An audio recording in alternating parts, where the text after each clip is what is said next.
Welcome back to the channel. In today's video I'm going to be previewing and offering my thoughts on what I personally believe to be the biggest match of club rugby in the world, which tomorrow will determine who is the best club team in the Northern Hemisphere and could quite possibly determine who is the best club team in the world. That latter point will definitely be disputed by the Southern Hemisphere teams and clubs. However, I think one thing we can all agree on is it's going to be one hell of a test match between two teams littered with international stars and superstars alike. You've got the biggest team in Ireland against one of the biggest teams in France with so many internationals between them. I think this game can only live up to the hype, and yeah, I don't think it will disappoint. In today's video I'll be running through the team sheets, telling you where I think the game will be won and lost, and yeah, I'll do a prediction at the end, which is always the thing which people like to hear and debate. So please leave your thoughts in the comments section down below. It really does have a test match feel, so I don't think you can split the teams in many ways. So yeah, there's no judgments on the predictions, as I think a lot of people will be proved right and a lot of people will be proved wrong. It's just one of those games. So let's start off with the team sheets. You've got the Irish front row there for Leinster of Porter, Sheehan and Furlong against Bai, Malvaka and Aldegheri. Two real quality front rows. Sheehan and Malvaka are two of the most dynamic hookers in the world of rugby. They run with the ball so nicely and are very pleasing on the eye and almost play like an extra back, like an inside centre sort of player at hooker. So two brilliant players. Moving into the second rows, you've got McCarthy and Jenkins. Me personally, I don't know too much about Jenkins, but I do know quite a bit about McCarthy, and he is one brilliantly dynamic footballer in that in the second row partnership there for Leinster.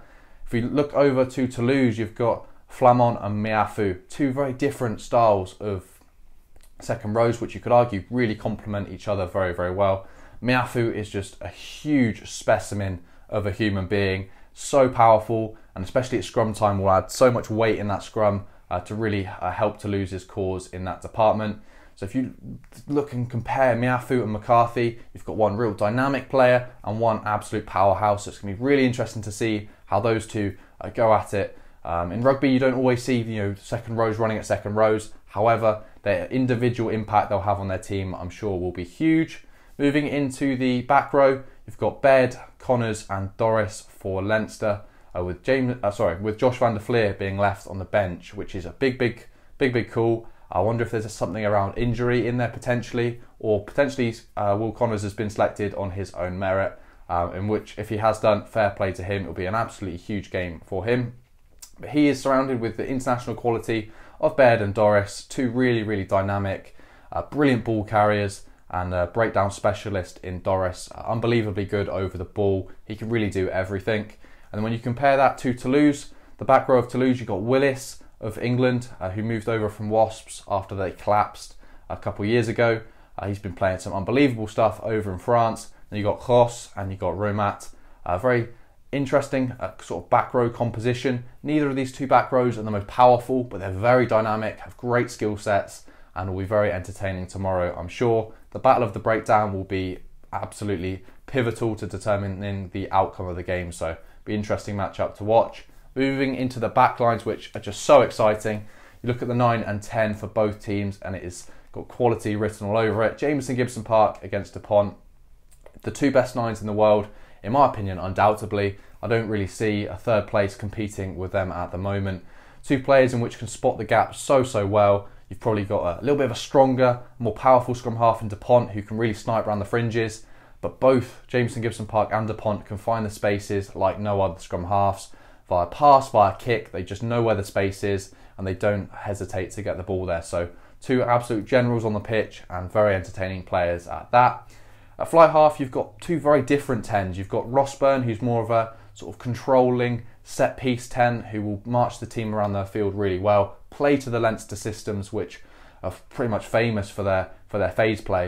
And then you've got the Toulouse fly half in Ontamak, who is just the absolute magician, the player which plays so much attacking rugby with so much flair, got a great level of pace that Rossburn doesn't quite have. I'm not saying one's light years better than the other. They're just two very different players that will play very differently and will marshal their teams around the field in different ways. Moving into the centres, you've got Osborne and Henshaw for Leinster. Probably not their first choice midfield combination. However, Osborne is definitely getting played on merit. He's played some brilliant stuff for Leinster in the URC, and I think he's definitely deserving of his shot. Looking at the 12 for Toulouse, you've got Aki. Similar to Osborne, does like a good crash ball, but I definitely favour Aki in this position. He gets over the gain line really, really well, especially playing week in, week out in the top 14, where the ball carriers just come thick and fast, absolutely huge in every single team. He's a player who has something a little bit extra than just a ball carry. His ability to find space with a good level of pace as well and put players through gaps is also of the highest level. So two really good centre partnerships. You've got Costa here, the young French flair, coming through into the Toulouse and probably the French first team in not too long. He's a player who plays with such confidence for his young age. His offloading game is absolutely brilliant, and yeah, I'm sure if he gets given the right front foot ball, he can really light up the field tomorrow. Moving into the back three, you've got James Lowe, who's going to be pivotal for this Toulouse side. Not Toulouse side, what am I on about? To this Leinster side, an unbelievable boot on him. He can really march the team around the field really well. On top of that, he's a great ball carrier and can really muscle his way over the line. He's got an absolute distinct smell for that try line, and he just knows how to get there. His combination with Jameson Gibson-Park as well, coming over to Ireland at roughly the same time. They just know each other so well, and you can definitely tell that on the field. And then outside of James Lowe for Leinster, you've got Lama and Keenan, two real quality players in that back three. Lama with the flair and the pace, and then Hugo Keenan with the cool, calm head at fullback, who can really do a bit of everything. High balls, kicking, marshalling that backfield. He's really a quality and classy operator. And then a slightly different dynamic in the Toulouse back three. You've got Lebel, who is just an absolute speedster, very intelligent try scorer, who just knows his way to the line. Similar to James Lowe in that respect, just a little bit more pace and a little bit less power. So he's a little bit more of a I don't know how to describe him. In English terms, a bit more of a Johnny May, and James Lowe's more of a. Actually, I'm not going to compare him to an English winger because he's a little bit better than that, and I don't want to do him sort of injustice. But my point is, they're two very different style of wingers, which both have their own merits in different areas. And then you've got Malia, who can really play anywhere in that back line for Toulouse. A very diverse player who's so flexible in his positions, but a quality player as well. And you've got Blair Kinghorn, who not many players in World Rugby will keep Thomas Ramos out of the starting 15, and he is doing just that. So fair play to Kinghorn, played some brilliant attacking rugby and got a good boot on him as well. In terms of place kicking, I think Kinghorn will take that up for Toulouse, and I think Ross Byrne, I'm pretty sure Ross Byrne will take it for Leinster, which will be a really important battle. You don't want to leave many points out there, especially in these big finals games. So I'm just going to run through where I think the game's going to be won and lost, some of the pros for Leinster, some of the cons for Leinster, against some of the pros and cons for Toulouse as well, which will give us a good idea of how each team is going to win the game and where it could, unfortunately, escape the grasps of the other team. I think that the big match experience just about sort of lies with Leinster, especially in the European stage. They've been in these finals, albeit not won them all, and have sort of fallen short to La Rochelle a good few times in the last few years, but they do have that real test match experience. And when the going gets tough, you've got some really knowledgeable heads in there, which will be able to see them through those moments. That being said, I mean, the amount of French internationals in this Toulouse side, you could argue they have the big test match experience as well. So potentially, after writing that point down, there's not an awful lot in it, but I do think Leinster are very well equipped to deal with the difficult moments in this test match. The breakdown for Leinster has always been a strong point, especially going forward. They've got the real balance of protecting their own ball really well, and resourcing it just to the right amount. So you don't have too many players in there that you're sort of taken out of your attacking line, but you secure the ball and keep jackalers like Jack Willis off of it, who, if you give him a sniff, he will lock onto that ball and you'll do very well to get him off. And then the structure which Leinster play through is very difficult to defend. They do go through multi-phase, and a lot of the teams in the top 14, they don't really go through that many phases. They often sort of go to the boot, or at least score off of the first few phases anyway. So a very different proposition for Toulouse to defend.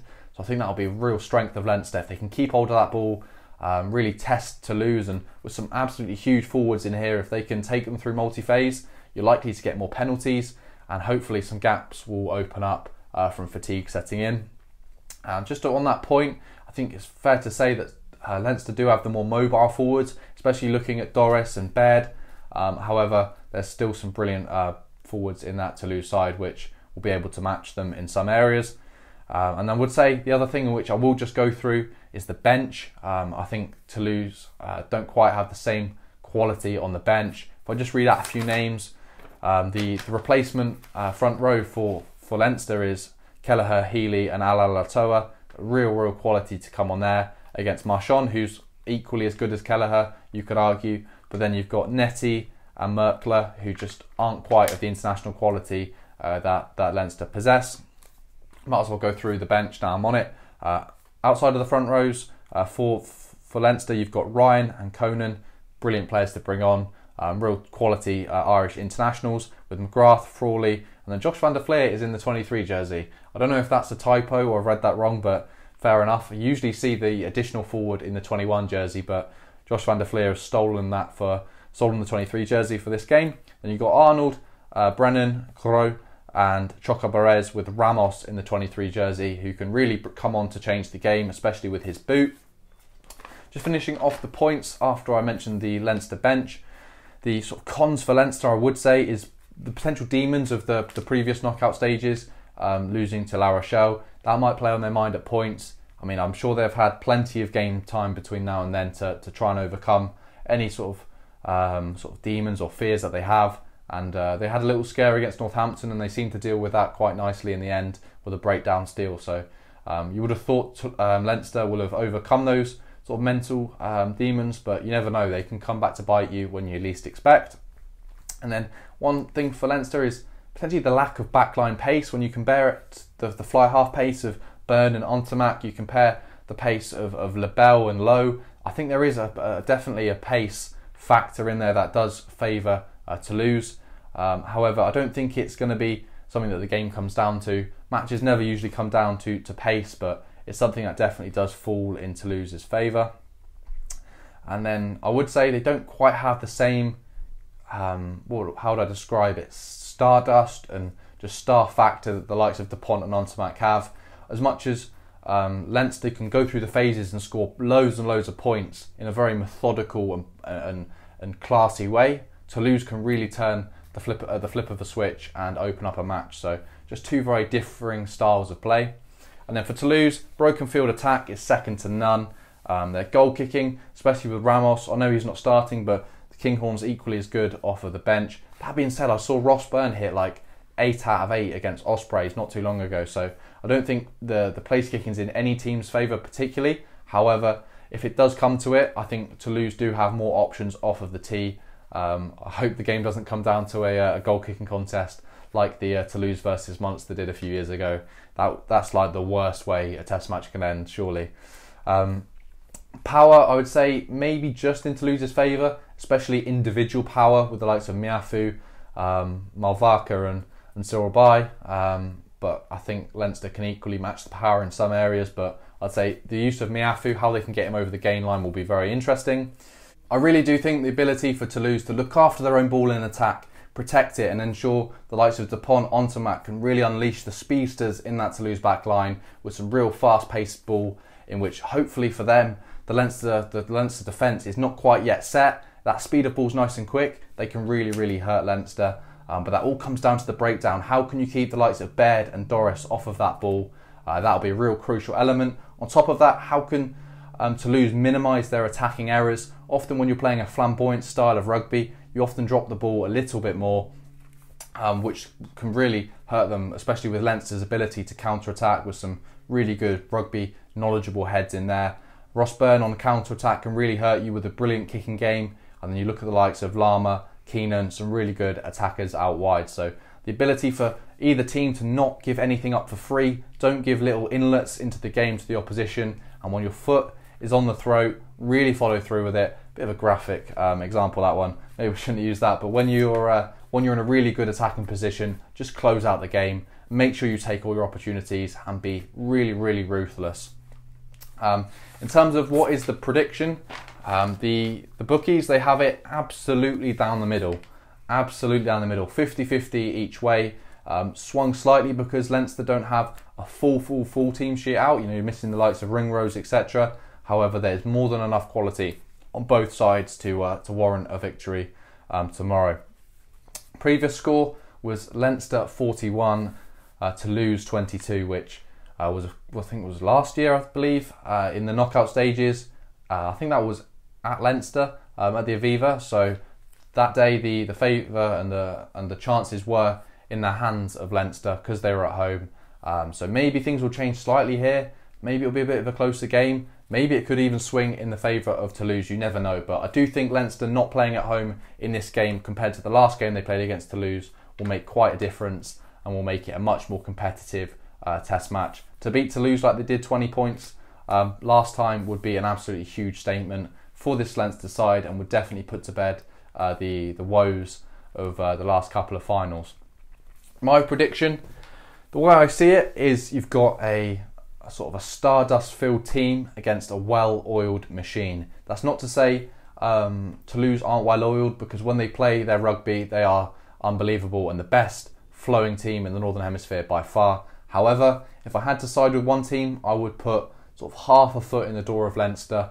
I think it's a 55% to 45% chance of Leinster winning this match.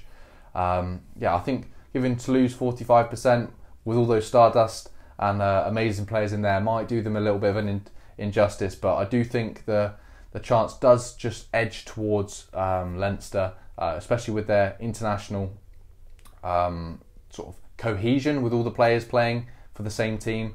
In the Irish national team, you know, the same front row, a lot of combinations there in the back row are the same, so I do think that could be one of the deciding factors.